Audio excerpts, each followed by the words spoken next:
देवस्थान जमीन शेतकऱ्यांच्या नावे झालीच पाहिजे। अखिल भारतीय किसान सभेचा विजय असो। अखिल भारतीय किसान सभेचा विजय असो।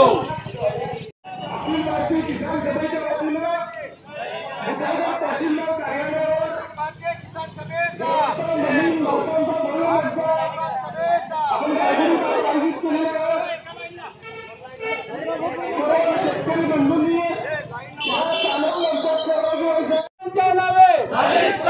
देवस्थान जमीन असणाऱ्या शेतकऱ्यांच्या नावे झालीच पाहिजे।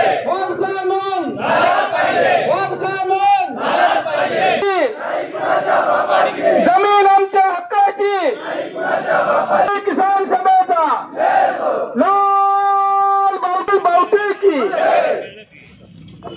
म्हणून काय आहे, हे फसवा बसवी जी चालली याचं कारण एकच आहे, आपल्याला त्याची गरज नसल्यासारखं झालंय। म्हणून आपल्याला गरज आहे हे जे सिद्ध केल्याशिवाय जोरदार